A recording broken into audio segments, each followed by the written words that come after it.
가장 무더울 때 어디가 가장 생각나세요? 바깥에 있을 때 시원한 그늘이 가장 생각이 나잖아요. 오늘 말씀을 쭉 읽어보시면 나무에 대한 비유가 나옵니다. 요담이 그리심산 꼭대기에 올라가서 이 세겜 사람들에게 이 상황을 얘기를 해요. 그러니까 이 나무의 비유를 통해서 이야기를 펼쳐나가는데 가시나무가 뭐라 그래요? 자기의 그늘로 피해라라고 말씀합니다. 이스라엘에는 대표적인 나무가 있어요. 그래서 오늘 쭉 읽어보셨던 그 나무가 감람나무, 그리고 또 무화과나무, 그리고 포도나무입니다. 이 세 가지의 나무의 공통점이 뭐냐면 열매를 맺고 또 어떤 귀한 결실물들을 만들어내요. 귀한 포도주도 만들고 그리고 단 열매를 내는 무화과나무입니다. 그리고 또 보면 이 나무들이 다 잎이 무성한 나무들이에요. 그러니까 어떻게 보면 그늘을 가장 잘 만들어낼 수 있는 나무입니다. 그런데 오늘 오히려 가시나무가 나와서 나의 그늘로 피하라고 합니다. 굉장히 아이러니한 말이죠. 그러니까 지금 이 아비멜렉에 대해서 이 요담이 이 비유를 통해서 말하고 있는 거예요.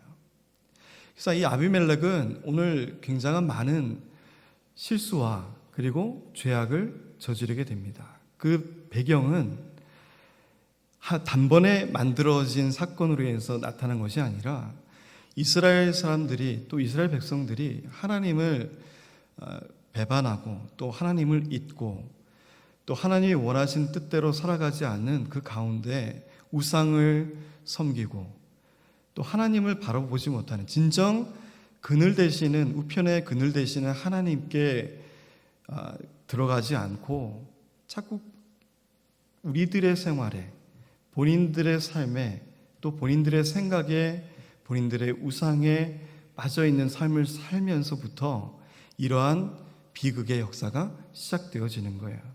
그러니까 우리가 단순히 우리 앞에 어떤 비극적인 사건이 일어나는 것은 단회적인 사건을 통해서 나타나는 것이 아닙니다. 그것이 쌓이고 어떤 계기와 발단이 준비가 되어서 나타나는 결과물들이라는 거예요. 그래서 우리 앞에 이런 비극이 일어나지 않기를 진정 소원합니다. 지금 보면 이 여룻발, 이 기드온에게는 70명의 아들이 있었어요. 그리고 오늘 마지막 말씀을 보시면 요담이 그의 마지막 막내 아들이었는데 그만이 생존하고 있었습니다. 그리고 오늘 이 아비멜렉이라고 하는 이 이름의 뜻은 아버지가 왕입니다라고 하는 뜻이에요. 그래서 저는 곰곰이 생각해 봤어요. 아들의 이름은 누가 지을까? 아버지가 짓잖아요. 그러니까 아버지가 이 아비멜렉의 이름을 짓는데 아버지가 왕이다라고 이름을 지었어요. 그러면 기드온에게도 어찌 보면 하나님 앞에 순종하고 어떻게 보면 내려놓고 나는 왕으로 할 수 없습니다 라고 이스라엘 백성들에게 선포하고 말은 하고 있지만 그가 원하고 바라고 있는 일상적인 삶의 모습을 보면 금은부치들을 다 모아서 에봇을 만들고 그것을 섬기게끔 만들어지는 그런 모습을 우리가 바라보게 됩니다. 어찌 보면 겸손하고 모든 것을 내려놓고 왕으로서의 자격이 없음을 하나님 앞에 선포하고 백성들에게 말을 하는 것처럼 보여지지만 그 실제적 안에 들여보면 그의 삶 속 깊은 곳에서는 벌써 본인이 왕으로서의 모든 신분과 자격들을 누리고 있었다는 것을 우리가 볼 수가 있어요.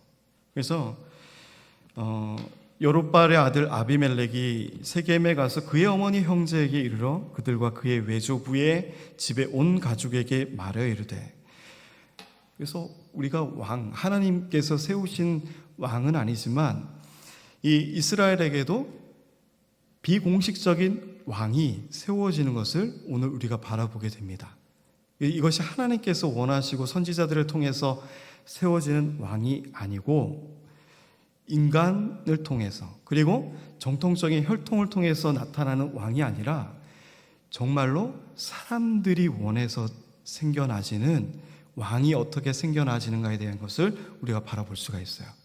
그래서 이 아비멜렉이 자신의 외조부, 그러니까 어머니 쪽에 가서 세겜 땅에 가서 자기의 왕이 되려고 하는 이러한 포부와 의지들을 저들에게 설득하고자 합니다. 그리고 그의 어머니와 형제들이 그들의 조력자가 되고 있어요. 그런데 사건이 뭐냐면 그의 형제들을 어떻게 해요? 다 70명을 바위에서 다 죽여버립니다. 한 바위에서. 그래서 여기서 이 세겜이라고 하는 곳은 도피성이 있던 곳이었고 또 레위인들이 머무르던 곳이기도 했어요. 그러니까 이 제사가 이루어지는 곳이었습니다. 그러니까 제단이었어요. 자연적인 돌로 만들어진 제단의 형태였습니다. 그러니까 이것이 하나님 앞에 제단으로서의 제단이었고, 지금은 바알브릿이라고 하는, 바알이라고 하는 이 신이 업그레이드돼서 새로운 바알브릿이 되어서 더 영향력 있는 우상이 되어서 그 신전에서 똑같이 제사를 드리는 그 바위가 되어버립니다. 한 바위가 그 제단을 뜻하는 거예요. 그 제단에서 어떤 제사가 이루어졌다는 거예요. 하나님께서 원하시는 피의 제사, 흠양하는 그런 제사가 아니라 지금의 제사는 어때요? 바알브릿에게 드려지는 제사는 또 이 아비멜렉이 드렸던 이 제사의 형태는 어떤 거죠? 형제들의 목을 쳐서 죽이는 피의 제사였던 거예요. 그러니까 사람을 드리는 제사가 되는 것이 지금의 제사의 모습이었다는 겁니다. 그러니까 이게 지금 영적으로 타락하고 우상이 만연해져 있는, 그리고 기드온이 죽은 후에 이 이스라엘의 영적 상태가 어느 정도였던가를 우리가 살펴볼 수가 있는 거예요. 다시 우상이 끊임없이 우리에게 스며들고 있고 다시 반복적인 죄의 역사가 나타나고 있는 지금의 이스라엘의 영적 상태. 그래서 이 아비멜렉은 이 세겜 땅에 가서 그의 어머니와 형제들을 통해서 자신의 왕권됨을 요구를 하고, 그리고 많은 사람들에게 무엇을 요구하냐면 내가 당신들의 골육입니다 라고 하는 그 말씀을 통해서 호소하고 있는 것을 볼 수가 있어요. 그러니까 우리도 굉장히, 한국 사람들도 굉장히 보면 혈연, 지연 이런 거 많이 따지잖아요. 어느 지역에 가서 내가 어디 학교 나왔는데, 아니면 뭐 어디 해병대 나왔는데, 내가 어디 무슨 김씨인데, 어디 정씨인데 이러면서 자신들의 세력을 조합하고, 그게 가장 쉬운 방법이고 가장 영향력 있는 방법 중에 하나가 그것이라는 거예요. 그러니까 하나님의 방식은 하나님께서 보시고 마음의 중심을 보시고 우리가 능력이 없을지라도 하나님이 뜻하시고 계획하신 일꾼들은 하나님이 붙들고 세우십니다. 그런데 우리가 세우는 인간들의 모습은 우리의 혈연과 지연과 우리가 보기에 좋은 것, 내가 편한 사람들, 내가 쓸 수 있는 사람들, 내가 다루기 편한 사람들을 세우고 쓰는 것에 익숙해요. 그러니까 아비멜렉은 어쩜 가장 현명한, 인간적으로 봤을 때는 가장 현명한 선택을 한 거예요. 자기에는 축후에 어떤 세력도 없었고 또 첩의 아들이었기 때문에 어떤 영향력을 줄 수 있는 사람도 아니었습니다. 그래서 이 아비멜렉은 그의 어머니와 그의 형제들을 통해서 세력들을 규합하기 시작해요. 그리고 그의 어머니와 형제들이 그를 위하여 3절에 그 모든 말을 세겜의 모든 사람들의 귀에 말하며 그들의 마음이 아비멜렉에게로 어떻게 됐다고요? 기울어서 이르기를 그는 우리 형제입니다. 그리고 바알브릿 신전에서 은 70개를 내어 그에게 주매 아비멜렉이 그것으로 방탕하고 경박한 사람들을 사서 자기를 따르겠다라고 말씀하고 있어요. 그러니까 돈으로 사람을 쓴 거예요.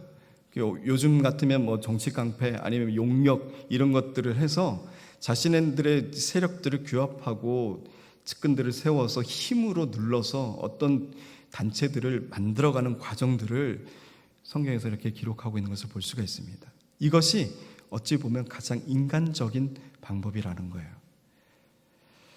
그것을 통해서 자기의 세력을 만들고 5절에 보면 오브라에 있는 그의 아버지의 집으로 가서 여룹바알의 아들 곧 자기 형제 70명을 한 바위 위에서, 그래서 이 세겜에 있는 이 제단의 이 바위 위에서 자신의 형제들, 물론 배는 다르지만 자신의 형제들을 다 죽여버립니다. 그러니까 이 비극이 얼마나 비극적인 건가요? 그러니까 하나님 앞에 드려야 될 그 제단의 자리에 자신의 형제들을 쳐 죽이고 있는 그 현장을 우리가 상상해 보시기 바랍니다. 그것이 얼마나 타락하고 영적으로 타락하고, 그것을 바라보면서도 세겜의 주민들은 저를 한 형제로 여기고 있다는 거예요. 그리고 그것을 그 현장에서 여룹바알의 막내 아들 요담은 스스로 숨어서 그 모든 것을 바라보고 또 있는 것을 볼 수가 있습니다. 그래서 이 세겜의 모든 사람과 밀로 모든 족속이 모여서 세겜에 있는 상수리 나무 기둥 곁에서 아비멜렉을 왕으로 삼았다라고 말씀하고 있어요. 그러니까 이것이 하나님께서 세우신 왕이 아니다라고 하는 것을 우리가 기억해야 됩니다. 얼마나 인간적으로 돈을 들여서 세력을 부합해서 자신의 권력과 혈육을 통해서 또 자신의 왕이 신분이 아님에도 불구하고 왕으로서 세워지는 이 과정을 볼 수가 있다는 거예요. 이것이 하나님이 기뻐하실 일일까라고 하는 것입니다. 여룹바알, 이 바알을 묻지두고 눌러버려야 될 그 이름의 아버지였던 이 기드온의 아들, 그 자기 스스로 아버지는 왕이다라는 이름을 가지면서 왕을 노렸던 이 아들 이 아비멜렉, 그가 가지고 있던 이 선택을 통해서 나타나는 이 가족 간의 전쟁과 슬픔의 비애들, 이 살인의 현장들, 이것을 바라보면서 하나님이 어떠한 생각을 갖고 계셨을까요?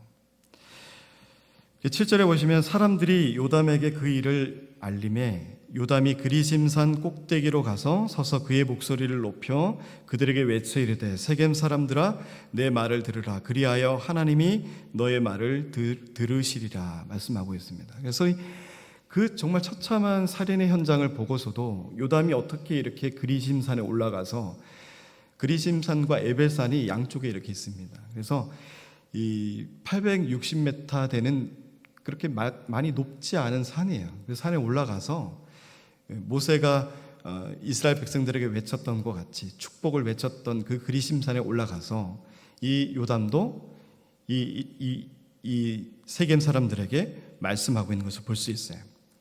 하루는 이 모습들을 그대로 비유를 통해서 말합니다. 하루는 나무들이 나가서 기름을 부어 자신들 위에 왕으로 삼으려 하여 감람나무에게 이르되 너는 우리 위에 왕이 되라 하매. 감람나무, 올리브 나무는 뭐가 가장 목적이죠? 기름을 짜내는 거죠. 감람나무도 굉장히 중요한 나무입니다, 이스라엘에게. 그래서 이 건조하고 열악한 환경에 처해 있는 이 환경 속에서 이 올리브유는 굉장히 좋은 역할을 하는 거예요. 피부도 보호하고 굉장히 어떤 물질, 음식을 만들 때도 필요한, 가장 생명력을 유지하기 위해 필요한 그런 나무입니다. 그런 나무에게 와서 우리의 왕이 되라라고 나무들이 와서 우르르 와서 합니다. 그런데 그 감람나무, 또 무화과나무, 포도나무 쭉 말씀이 후에 나오지만 그 나무들은 다 뭐라고 해요? 다 내가 가서 어떻게 나무들 위에 내가 우쭐댑니까? 라고 이렇게 겸손의 모습을 보이고 그 왕의 자리를 수락하지 않는 것을 볼 수가 있어요. 그런데 쭉 뒤에 이제 말씀을 쭉 넘어가 보면 모든 나무가 이제 14절에 가시나무에게 이르되 너는 와서 우리 위에 왕이 되라 하매 가시나무가 나무들에게 이르되 만일 너희가 참으로 내게 기름을 부어 너희 위에 왕으로 삼겠거든 와서 내 그늘에 피하라. 그리하지 아니하면 불이 가시나무에서 나와서 레바논의 백향목을 사를 것이니라 하였느니라 라고 말씀합니다. 그래서 이 다른 나무들이 다 우르르 몰려가서 이제는 볼품없고 정말 쓸모없고 불쏘시개 역할밖에 하지 못하는 그 가시나무에 가서 네가 이제 우리의 왕이 되라 라고 하니, 오히려 나는 쓸모없습니다, 나는 정말 볼품없습니다, 오히려 겸손의 자리에 내려가야 될 그 가시나무가 오히려 저들에게 말합니다. 내가 너희들이 나를 왕으로 삼겠거든 첫 번째 조건, 너희들이 내 그늘 밑으로 와서 피해야 돼 라고 하는 거예요. 굉장히 어떻게 보면 나무들이 혼돈에 빠질 수도 있습니다. 볼품없고 이파리도 없는 가시나무가 내 그늘 밑에 와서 피해라. 그러니까 지금의 이 아비멜렉의 그 모습을 요담이 묘사하고 있는 거예요. 당신 세겜들 사람들이 얼마나 어리석은 선택을 하고 결정을 했는가에 대한, 그것에 대한 비유를 이 가시나무를 통해서 보여주고 있는 것입니다. 그리고 그러한 선택을 통해서 가장 훌륭한 목재인 백향목나무, 아름다운 가장 좋은 건축물을 세우는 이 백향목으로 세워진 이 건축물들도 나중에 다 불살라질 것입니다. 세겜의 가장 지도자들, 당신들의 이러한 선택을 통해서 나중은 이러한 가시나무를 통한 핍박과 죽음이 기다리고 있을 것입니다 라고 요담은 그리스산에 올라가서 크게 떠드는 거예요. 어찌 보면 도망하기 바쁜 그 상황에서 요담이 그러한 긴 장문의 비유와 말씀을 설파하는 것을 보면 어찌 보면 그 이후로는 요담이 어떻게 살았다라고 하는 말씀이 기록되어 있는 것이 없습니다.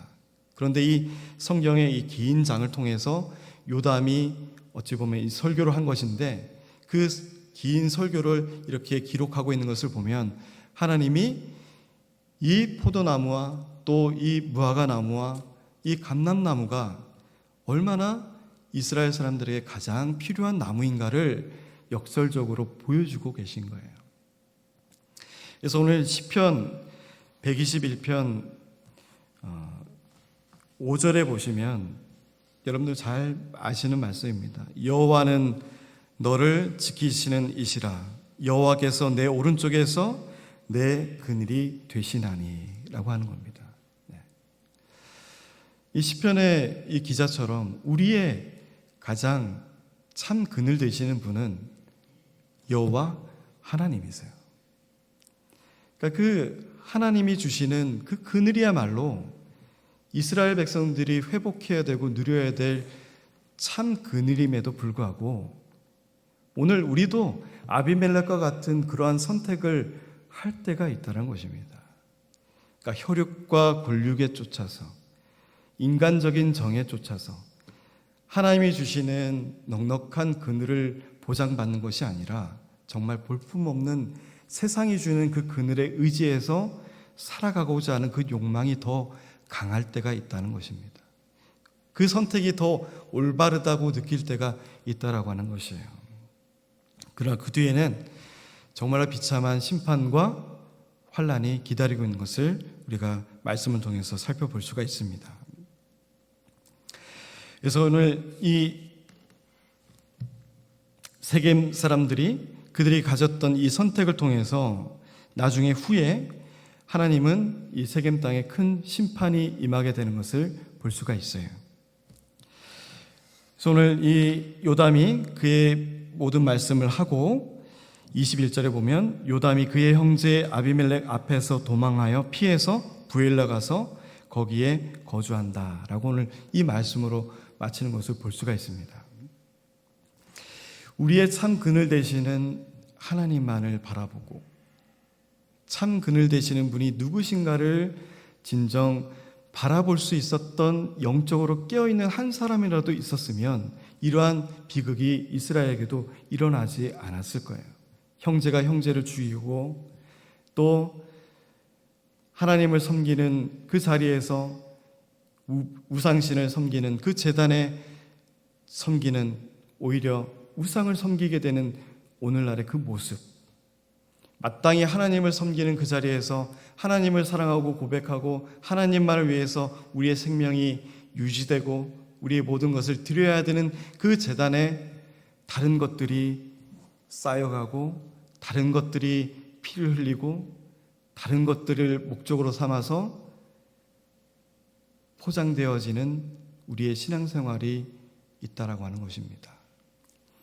오늘 사사기를 통해서 우리가 늘 시계추에 반복되어지는 것처럼 왔다 갔다 하면서 죄를 번복하고 다시 회개하고 죄를 번복하고 회개하는 이런 진자 운동과 같이 늘 우리의 삶도 어찌 보면 하나님을 섬기고 하나님의 말씀을 듣고 다시 회개하고 때론 다시 또 범죄하고 그럼에도 불구하고 하나님은 우리를 하나님의 그늘 밑에 거두시고 오늘도 이런 환난과 같은 때에서도 우리를 사랑하시고 끝까지 붙드시고 인도하시는 하나님이십니다.